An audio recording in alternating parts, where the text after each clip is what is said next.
स्वागत है आपका जेके 24/7 न्यूज में। मैं हूं आपके साथ पलक सहगल। संसद में सुरक्षा चूक मामला अब लगातार तूल पकड़ता जा रहा है।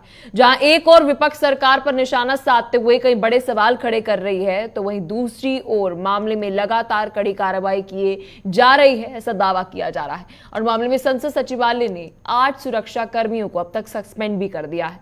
तो वहीं संसद में घुसपैठ मामले के बाद 13 विपक्षी सांसदों के निलंबन पर लोकसभा स्पीकर ओम बिरला ने जो है सफाई पेश की और इस बीच उन्होंने चिट्ठी लिखी। बिरला ने सांसदों के नाम एक चिट्ठी लिखी है जिसमें उन्होंने सस्पेंशन की असल वजह बताई। लोकसभा स्पीकर ने चिट्ठी लिखी और सांसदों का निलंबन सदन की पवित्रता बनाए रखने के लिए किया गया है, इसे संसद की सुरक्षा चूक से ना जुड़े। इस बीच ओम बिरला ने आगे लिखा कि देश सदन की कार्यवाही के दौरान ऐसे आचरण की उम्मीद नहीं करता है, इसलिए सांसदों को निलंबित करने का फैसला लेना पड़ा है। इस बीच बिरला ने लिखा कि सुरक्षा पहलुओं की समीक्षा और ऐसी घटनाएं दोबारा ना हो, इसकी प्लानिंग करने के लिए हाई लेवल कमेटी भी बनाई गई है, जो सीआरपीएफ महानिदेशक के पैनल से अलग है।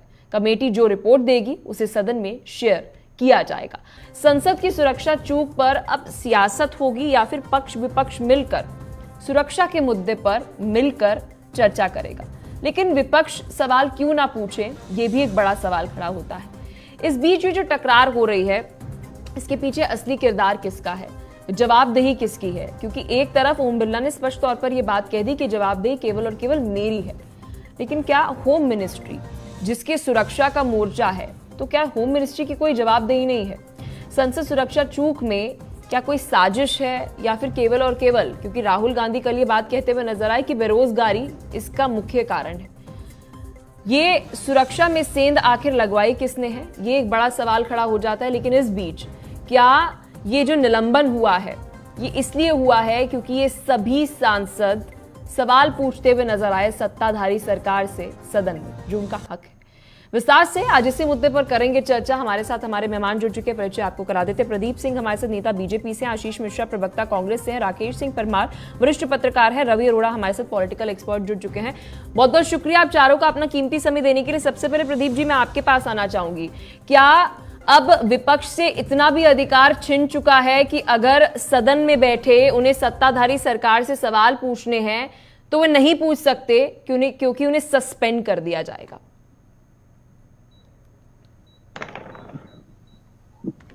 अलग जी, क्या समूचे विपक्ष को सस्पेंड कर दिया गया है या केवल 13 सांसद ही हुए हैं? जी सर, मैं पूछ रहा हूँ, क्या समूचे विपक्ष को ही मुंह पे पट्टी बांध दी गई है? लेकिन सर शायद आपके पास जो भी लिस्ट सामने आई हो सर, तो जो 13 सांसद हैं जिन्हें अभी सस्पेंड किया गया है, शायद आपने ध्यान नहीं दिया सर, एक भी सांसद बीजेपी का तो नहीं है। सभी सांसद जो है विपक्ष के हैं। तो आप संदेश दे रहे हैं बाकी विपक्षी पार्टियों को, जो बचे सांसद है, कि अगर आप बोलेंगे तो आपको सस्पेंड कर दिया जाएगा। पलक जी, शायद आप काफी समय से देख रहे हैं इन स्थितियों को और आपको अंदाजा होगा कि विपक्ष किस प्रकार की भूमिका निभाता है जब सदन की कोई कार्रवाई चल रही होती है। तो विपक्ष अभी जो 13 तारीख को घटना हुई उसके बाद जैसे जैसे जांच आगे बढ़ रही है, सबको पता चल रहा है कि ये लोग कहां से आते हैं, इनके पोषक कौन है, इनको कहां से सहायता मिली और ये पीछे किन पार्टियों का और किन का समर्थन करते आए हैं। उस पर ज्यादा चर्चा की जरूरत नहीं, मैं सीधे आपके सवाल पे आता हूं।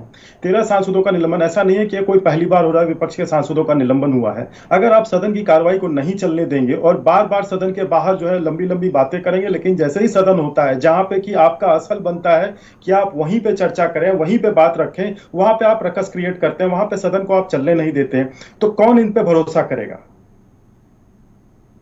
लेकिन सर आपकी जवाबदेही है, बताइए।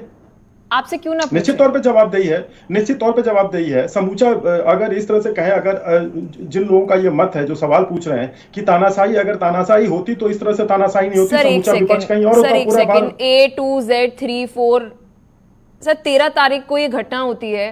मैं ये नहीं कह रही आप पूरी जांच पेश कर दीजिए सदन में। क्या आपकी इतनी जिम्मेदारी नहीं बनती है कि 13 तारीख को ये घटना हुई, आज 17 तारीख हो रही है, आप वैसे तो स्पेशल सेशन बुला लेते हैं, अब तक पूरा देश जानना चाहता है कि आखिर वो लोग कौन थे और सुरक्षा में इतनी बड़ी चूक क्यों हुई? प्रधानमंत्री स्वयं ये बात कह रहे हैं कि ये बहुत गंभीर विषय है। तो अभी शुरुआती जांच में क्या कुछ निकलकर सामने आया, विपक्ष और पूरे देश के सामने रखिए ना सर। पलक जी, जो संसद चलती है ना, उससे देश के आने वाले समय का निर्धारण होता कि किस प्रकार से चलेगी। कोई सोप ओपेरा या टीवी शो नहीं है कि 3 घंटे में सारी बिल्कुल जीवन की बिल्कुल कहानी सर, मैं दिखानी आपकी होती बात से और सहमत हूं, तभी तो तुरंत कह रही उसको हूं कि वो खोल दिया संसद गया। सुरक्षित होनी लेकिन चाहिए सर। सदन नहीं, सदन संसद सुरक्षित है, सबने अपनी अपनी जिम्मेवारी ले ली है, कार्रवाई उस पर होगी, लोग पकड़े गए, ऐसा तो है नहीं कि वो भाग गए अभी पकड़ से बाहर है, जितने भी संलिप्त थे वो सभी पकड़े गए हैं। तो कम से कम जो प्रोटोकॉल है, जो स्थापित प्रोटोकॉल है, उसको तो हो जाने दिया जाए ना। और सदन में इस प्रकार से जो ध्यान भटकाने का प्रयास विपक्ष करता रहता है, देखिए मैं इस बात को नहीं छोड़ने वाला कि सदन में जब होना चाहिए तो विपक्ष कोई काम नहीं करता है। जब आपकी जो मेन काम है जब वो नहीं आप कर रहे हैं और बाहर आप दुनिया भर का हंगामा कर रहे हैं, उससे क्या लाभ? आप जनता को संदेश क्या देना चाहते हैं? सरकार तो तैयार है चर्चा के लिए, सरकार तैयार है आशीष मिश्रा जी, आशीष मिश्रा जी आपके पास आना चाहूंगी।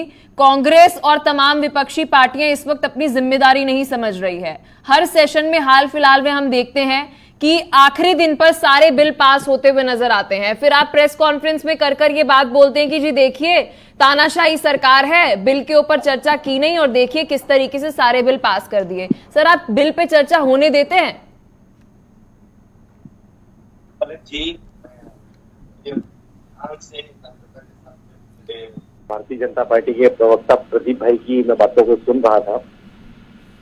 बड़ा हास्यास्पद है, बड़ा अफसोस होता है कहते हुए कि जब विपक्ष आज देश के मुद्दों की जो जरूरत है, जरूरतमंदों की बात जब सदन में उठाता है तो ओम बिरला साहब ने, जो स्पीकर महोदय हैं, उन्होंने कीर्तिमान रच दिया है माइक को बंद करने का। आप कभी विपक्ष की माइक बंद करके माइक को बंद करेंगे, आवाज को दबाएंगे, कभी आप जबरदस्ती किसी का निलंबन कर देंगे, लेकिन उसी लोकसभा में, उसी लोकतंत्र के मंदिर में जब अभद्र व्यवहार किया जाता है विधोड़ी द्वारा, तो आप उसे सम्मानित करके कहीं ले जाके पोस्टिंग दे देंगे, कहीं का प्रभार संपन्न करा देंगे उन्हें। ये क्या है? देश में हो क्या रहा है? लेकिन सर आशीष जी आप भी तो बात समझिए, लोकतंत्र के मंदिर का जो आप मैसेज अभी दे रहे हैं, संदेश दर्शकों को दे रहे हैं, तो उस लोकतंत्र के मंदिर में ना आप बोलते हैं ना आप बोलने देते हैं। आपके पास जो समय है प्रश्नकाल का, उसमें प्रश्न पूछिए आप, आपत्ति नहीं है, लेकिन हंगामे करने का क्या मतलब बनता है सर? बच्चे थोड़ा है सारे सांसद। लेके पलक जी, अडानी के विषय में प्रश्नकाल में ही सवाल उठाए जा रहे थे, लेकिन कितने शब्द बाहर कर दिए गए। जो पार्लियामेंट्री वर्ड थे उन्हें भी अनपार्लियामेंट्री वर्ड बाद में ऐड करके उन सभी को निकाला गया उसमें से। मैं प्रदीप भाई से पूछना चाहता हूं, सेबी की जांच से बात हुई थी ना कि सेबी अडानी के विषय में जांच करेगी, एक आंकड़ा मुझे बता दें। और आज यहाँ पे हमने सिर्फ इतना ही कहा ना कि प्रधानमंत्री राकेश जी मैं आपके पास आना चाहूंगी। सर सुरक्षा में चूक का मुद्दा तो है, लेकिन विपक्ष, सर आपके पास आऊंगी, पूरा समय आपको देंगे सर, बहुत सारा समय है हमारे पास। राकेश जी क्या कहना चाहेंगे, क्योंकि इस वक्त कांग्रेस का ये कहना है कि जी हमें बोलने नहीं दिया जाता, और अगर विपक्षी पार्टी जरा सा बोल दें या थोड़ा हंगामा सदन में कर दें, जो लोकतंत्र का मंदिर है, तो उन्हें सस्पेंड कर दिया जाता है। पलक जी आपको और आपके सारे पैनलिस्टों को मेरा प्रणाम। बोलने की इजाजत तब हो जब आप क्या बोलेंगे, यह एक बात बड़ा महत्वपूर्ण है। हमारे देश में विपक्ष का ना सोचने का तरीका अलग है, वो चाहे भाजपा विपक्ष में रहे या कांग्रेस विपक्ष में। मैं किसी राजनीतिक दल का नाम नहीं ले रहा, विपक्ष। भाजपा भी जब विपक्ष में थी यही करती थी, कांग्रेस आज विपक्ष में यही कर रही है, कल ये विपक्ष में होंगे। देखिए है क्या हमारे देश में, असल में संसद में जो लोग कूदे हैं उन लोगों को बहुत बढ़िया से ट्रेंड किया गया है। भारत का प्रधानमंत्री और गृह मंत्री कोई दिव्य दृष्टि तो रखे नहीं है कि उनका मन पढ़ ले और तुरंत बता दे कि ये चीज है। ये तो जांच का विषय है। विपक्ष चाहता है कि बिना जांच किए, बिना समझे इतनी बड़ी घटना पर आकर के बयान दे दें, और मामला कहीं दूसरा है तो हम उसी को पकड़ करके कहें कि आपने तो उस वक्त कहा था। दोनों ही बातें, अगर प्रधानमंत्री गृह मंत्री बयान दे दें और वो अक्षरशः साबित सही हो जाए तो ये कहेगा कि आपको कैसे पता था कि ये होने वाली है, और अगर मान लीजिए कुछ दूसरा होगा तो कहेंगे कि आपने सदन में झूठी बयान दी किया। अब समझिए कि मामला कहाँ जा रहा है। देखिए ये जो लोग सदन में कूदे हैं उन्हें तो बढ़िया से इतनी कॉन्फिडेंट नजर आ रही है। अधीर रंजन चौधरी ये बात कहते हुए नजर आ रहे हैं कि जी पहले ही जानकारी जो है वह बीजेपी को भी थी और साथ ही होम मिनिस्ट्री को भी थी, उसके बावजूद भी इस घटना को होने दिया। आप कॉन्फिडेंस देख रहे हैं कांग्रेस का कि इन्हें पता है कि इनपुट था पहले से? अधीर रंजन चौधरी वहां होंगे ना जहां लड़के कूदने की बात कर रहे हैं, हो सकता है अधीर रंजन चौधरी वहां हो। जहां जितना कॉन्फिडेंस अधीर रंजन चौधरी कह रहे हैं, उसे लगता यह है, मैं अधीर रंजन के बाद की बात कर रहा हूं, मैं नहीं कर रहा क्योंकि मैं जांच टीम में नहीं हूं, मैं पार्लियामेंट में हूं। हो सकता है कि अधीर रंजन चौधरी को इतनी मालूमात इसलिए हो कि वहां पर अधीर रंजन चौधरी हो जहां बच्चे कूदने के प्लान बना रहे थे, तभी तो आदमी इतना साफ कहेगा। और मोदी और शाह वहां नहीं थे, इसलिए उनको नहीं पता होगा। दो बातें और बोलने दीजिए, फिर आप बात करेगा आशीष जी। असल में क्या है कि ये जो लड़के वहां गए हैं वो बढ़िया से ट्रेंड 3 आदमी के द्वारा किए गए हैं, या तो संसद के द्वारा, या पत्रकार के द्वारा, या संसद के निजी सचिवों के सहायकों के द्वारा, क्योंकि यही 3 लोग फ्रीक्वेंट जाते हैं सदन में और उनको पता है कि जूता उतार के जांच नहीं होती है। दूसरा, उनको लीगल एड मिला हुआ है, उनको मालूम है कि सदन में कूदने का कोई बहुत बड़ा केस नहीं बनता, हंगामा होगा, देश भर में हंगामा फैलाया जाएगा। और जिस संसद को दुनिया का सबसे बढ़िया संसद प्रचारित किया जाता था भाजपा के द्वारा, और जो नरेंद्र मोदी देश दुनिया में यह कह रहे हैं कि मैं देश नहीं झुकने दूंगा, सुरक्षा पर समझौता बिल्कुल नहीं करूंगा, उनको ये बताने का प्रयास किया जाएगा कि आपका संसद ही सुरक्षित नहीं है तो आप देश को क्या सुरक्षित करेंगे। रवि जी क्या कहना चाहेंगे, क्या ये सोची समझी चाल थी कि उसी तारीख को ये किया जाएगा और देश की सुरक्षा को लेकर सवाल खड़े किए जाएंगे, ये पूरी प्लॉटिंग जो है वे की गई है, ऐसा राकेश सिंह परमार जी का कहना है? देखिए पलक जी, मैं आपको बताऊं कि मुख्य आरोपी जो पकड़ा गया है महेश कुमावत, उसका जो बयान है और जिस पर उस पर स्पेशल सेल जांच कर रहा है, उसके अंदर भगत सिंह जो है फैन क्लब इन्होंने बनाया हुआ था, उसको डिकोड कर लिया है पूरी तरह से स्पेशल सेल ने, और उसके अंदर काफी नाम और भी अभी आ सकते हैं। और इन्होंने काफी टाइम तक रेकी की थी और इनकी आइडियोलॉजी कहीं ना कहीं देश को ये दिखाने की थी कि ये भगत सिंह के फॉलोअर्स हैं, पर ये इसके पीछे किन लोगों का हाथ है और ये जो पूरा ब्रेन वॉश किया गया ये महेश कुमावत द्वारा ही किया गया था और अभी जांच चल रही है। और सबसे बड़ी बात आपको मैं चैनल्स के माध्यम से यह बताना चाहता हूं कि जो ये सब हादसा हुआ उसके अंदर जो जिन सांसदों ने उन 2 शख्स को पकड़ा जो पार्लियामेंट में कूदे थे, उनको पकड़ने वाले सांसद किस पार्टी के थे? ना वो बीजेपी के थे, लेकिन उन्होंने पकड़ा क्योंकि मामला सुरक्षा से जुड़ा था, संसद की सुरक्षा से जुड़ा था। और आप समझिए जब भी कोई हमला हिंदुस्तान पर होता है या संसद के अंदर सेंध लगती है तो उस समय पे सांसद जो है मनभेद नहीं होता उनके मन में, उनके पास मतभेद होता है। अभी चर्चा केवल ये नहीं है कि उनकी मंशा क्या थी, उनकी आइडियोलॉजी क्या थी, वो किस पेज को फॉलो करते थे, वे जांच का विषय है, पोस्ट इन्वेस्टिगेशन है। मेरा सवाल ये है कि क्या ये बहुत बड़ा इंटेलिजेंस फेलियर नहीं है? जितने भी अधिकारी जो हैं वे जिम्मेदार हैं, इसे लेकर होम मिनिस्ट्री की हम बात कर रहे हैं, साथ ही हम लोकसभा की बात कर रहे हैं, सदन की जिसकी जिम्मेदारी है, सीआरपीएफ की डीजी की जिम्मेदारी है, इन सभी की जिम्मेदारी है। ये घटना हुई क्यों, सबसे बड़ा सवाल ये खड़ा होता है।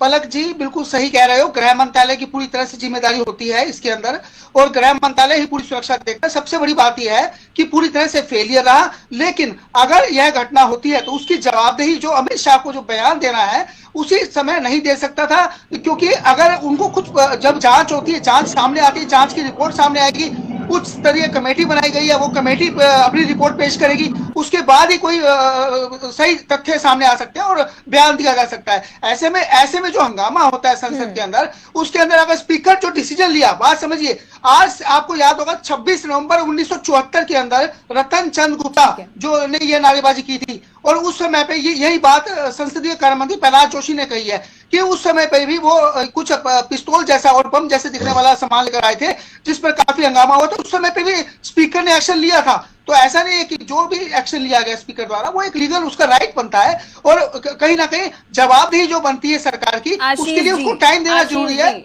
बड़े बुजुर्ग कहते हैं कि सब्र का फल मीठा होता है, क्या अभी विपक्षी पार्टियों में सब्र नहीं है? क्योंकि अभी तीनों पैनलिस्ट का ये कहना है कि इन्वेस्टिगेशन हो रही है, आप गृह मंत्रालय से जवाबदेही मांग रहे हैं, ठीक है, इसमें कुछ गलत नहीं है, पीएम मोदी से जवाबदेही मांग रहे, ठीक है, वो ऐसा कोई बयान दे दे जो अभी इन्वेस्टिगेशन पूरी नहीं है, अधूरी इन्वेस्टिगेशन है, और वो बयान देना सही नहीं होगा। अभी पूरा विश्व इस घटना पर नजर बनाए हुआ है। जी आशीष।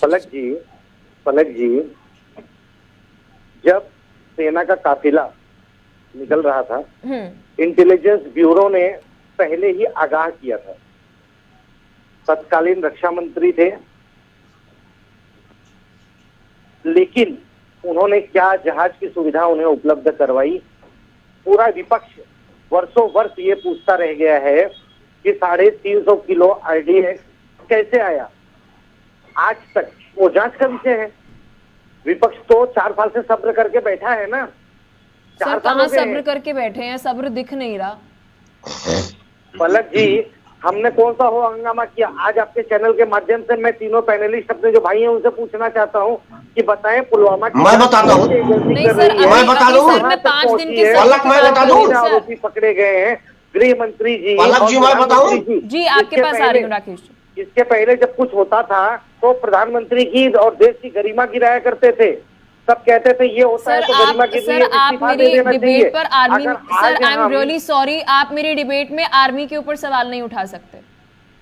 आर्मी के ऊपर सवाल नहीं उठा रहे हम। Sir I am really sorry, आप मेरी डिबेट में आर्मी पर सवाल नहीं उठा सकते। सर अभी हम संसद की सुरक्षा पर बात कर रहे हैं सर। आप अगर उस पर बात करना ठीक समझे तो ठीक है, वरना म्यूट करना मुझे आता है और अलविदा कहना भी मुझे आता है। नहीं sir I am really sorry, मैं बोलने ही नहीं दूंगी सर। आप मेरी डिबेट में आर्मी पर, सर आप मेरी डिबेट में इंडियन आर्मी पर सवाल नहीं उठा सकते। आप अभी संसद की सुरक्षा पर बोलना चाहें तो आप बोल सकते हैं सर। दिशा में जा रही हो? नो सर, नहीं, आप इस डिबेट को जिस दिशा में लेकर जा रहे हैं सर, मैं बहुत अच्छे भली भांति समझ रही हूँ सर। पलक जी, मुझे एक लाइन बता दीजिए जिसमें मैंने आर्मी पे सवाल उठाया नहीं सर, आपने आर्मी पर ही सवाल उठाया सर। शायद आपने अपने शब्दों को सुना नहीं। ऑन रिकॉर्ड में डिबेट होगी, कृपया करके सुनिएगा। राकेश जी क्या कहना चाहेंगे? राकेश जी 44 जवान बोलिए। और आप उल्टा कह रही मैं हो। आशीष जी से पूछना चाह रहा हूं कि 1952 से लेकर के और पुलवामा घटना के पहले तक कश्मीर के अंदर जहाज से कभी कोई सैन्य बल का कॉन्वॉय गया था तो बता दें कि हाँ फलाना तारीख में जहाज से गई थी कांग्रेस के रीजन में। उसके पहले अटल जी भी भाजपा के रीजन में थे, उसके पहले चंद्रशेखर जी, देवगौड़ा जी सब थे। क्या कभी सेना को विदिन जम्मू कश्मीर जहाज दी गई थी?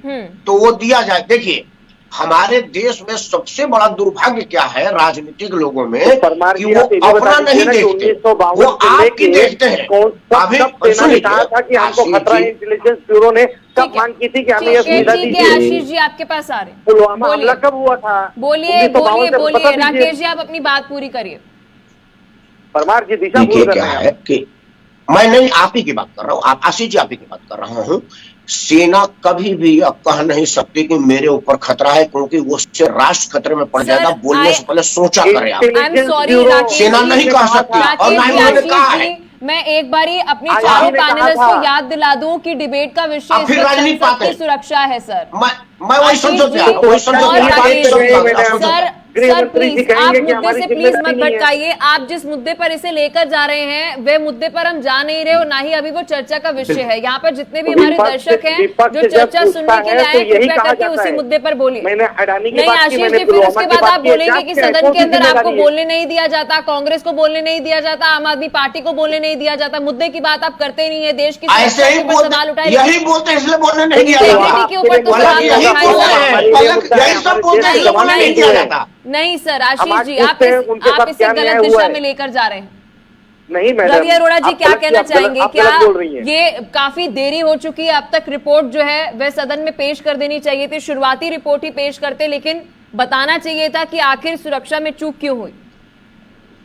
देखिए बिल्कुल यह सही है कि विपक्ष का जवाबदेही मांगना बनता है और सरकार को, रूलिंग पार्टी को जवाब देना पड़ेगा, इसमें कोई दो राय नहीं है। पर जो उस दिन जो सस्पेंशन की बात आती है वो कहीं ना कहीं स्पीकर की अपनी उसके ऊपर होता है कि विवेक के ऊपर होता है। उसे लगता है तो वो अपने राइट का जो है इस्तेमाल कर सकता है। लेकिन सबसे बड़ी बात है, जहां तक आशीष मिश्रा जी अभी सुरक्षा की बात कर रहे थे, कांग्रेस ने स्पीकर महोदय सुनिए आशीष जी, आप सुरक्षा की बात कर रहे थे। आशीष जी बहुत सवाल आशीष जी ने पूछा रवि जी कि आप एक तरफा कार्रवाई क्यों करते हैं। जी रवि जी बोलिए।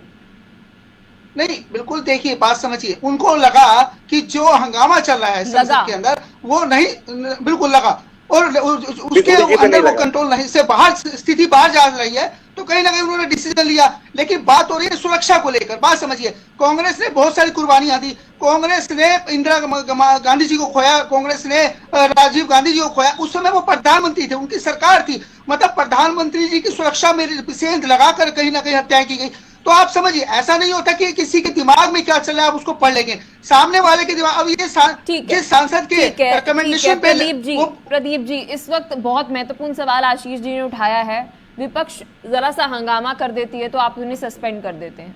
ये बात कही जाती है कि जी देखिए आप गरिमा को पार कर रहे हैं, ये संसद की गरिमा नहीं है। कई सारे भारी भरकम शब्द का इस्तेमाल करते हुए उन्हें सस्पेंड कर दिया जाता है।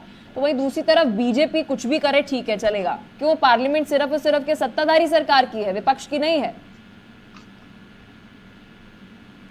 लक्ष्य क्या है इसका? इसके में कुछ चर्चा होनी चाहिए कि नहीं चर्चा होनी चाहिए? पार्लियामेंट केवल आकर के अपना ड्रामा शो करने के लिए नहीं है। पार्लियामेंट उस तो सर बीजेपी भी अपना ड्रामा ना करे ना, जो आप हेट स्पीच फैलाते हैं वहां पर, फिर वहां कार्रवाई नहीं होती तो फिर विपक्ष को तो ऐसे ही लगता है ना कि केवल और केवल उस पर कार्रवाई हो रही है, एक तरफा कार्रवाई है। सर आपत्ति इस बात से है, अगर आपको ऐसा लग रहा है कि अनपार्लियामेंटरी शब्द किसी सांसद द्वारा बोले गए, आपने उसे सस्पेंड कर दिया, तो जब बीजेपी बैठकर सदन में कुछ भी बोलती है तो आप सस्पेंड क्यों नहीं करते सर? तब सस्पेंशन क्यों नहीं होती? पलक जी देखिए, हिटिंग अराउंड द बुश चलता नहीं। आपके एक सेंटेंस से इतने क्लियर होते हैं कि मुझे सवाल समझ में आ जाता है। उसको रिपीटेड 4 बार आपका एयर टाइम बहुत कीमती है, तो अगर किसी को बुलाते हैं बात करने के लिए तो एक बार सवाल समझ में बोलिए सर, बोलिए। ये देखिए, सदन का मूल काम है संविधान और नई नीतियों को पारित करना, क्योंकि वहां से देश का भाग्य बनता है। अगर सदन की कार्रवाई में बाधा पहुंचाई जाती है तो उसी सदन में बैठ करके उसका विरोध भी किया जा सकता है। क्यों नहीं विपक्ष जो अभी कांग्रेस के मित्र जो है यहाँ पे सवाल कर रहे हैं, क्यों नहीं कांग्रेस ने वही सवाल किए कि इनकी कार्रवाई तेज क्यों नहीं हुई? वो भी तो राइट प्लेटफॉर्म है ना, कि अगर किसी भाजपा के कार्यकर्ता ने, अगर किसी सांसद ने कोई रकस मचाया तो उस पर कार्रवाई क्यों नहीं हुई? क्या वो सदन में नहीं पूछा जा सकता था? क्योंकि असल कार्रवाई तो सदन में ही होनी है ना, सदन के बाहर थोड़ी उसकी सुनवाई होनी है। तो सदन में होता तो अच्छा रहता। अब अगर ये विपक्षी दल अगर बार बार इस प्रकार के प्रयास करेगा जिससे कि गलत मैसेज जाता है, ये आखिरी सत्र है, जल्दी से अगले चुनाव आने वाले हैं, उसके बाद क्या जनता के पास से लोग मैसेज लेके जाएंगे? क्या यही मैसेज लेके जाएंगे कि आपने सदन को चलने नहीं दिया?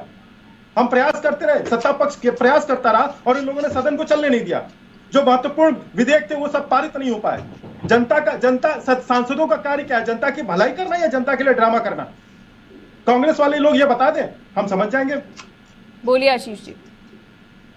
देश के साथ में ड्रामा किसने किया है? पूरा विश्व इसको खुली नजरों से देख रहा है। 3 किसानों के लिए 3 कानून लेके आए थे ना, काले कानून, क्या हुआ? क्यों रिटर्न लेना पड़ा? कितना हो हल्ला तमाशा हुआ? जवाब कभी प्रधानमंत्री ने दिया? बस एक लाइन कह दिए कि हम लोगों को समझा नहीं पाए। वाह, पूरा देश समझ नहीं पा रहा है। एक चीज, दूसरी चीज, बिधोड़ी ने जो किया पूरे देश ने नहीं देखा, आपने नहीं देखा। चलिए ठीक है, बहुत बहुत शुक्रिया आप चारों का अपना कीमती समय देने के लिए और विस्तार से इस मुद्दे पर चर्चा करने के लिए। समय हमें इतनी इजाजत दे पा रहा है। तो आज के सवाल में बड़ा सवाल यही है कि लगातार संसद में हंगामा होता है, इस सेशन में नहीं हर एक सेशन में होता है। विपक्षी पार्टियां अपना पक्ष रखें, लेकिन इस बीच बोले और बोलने भी दें, यही आस हमारी रहती है। फिलहाल के लिए चर्चा में इतना ही। देखते रहिए JK24।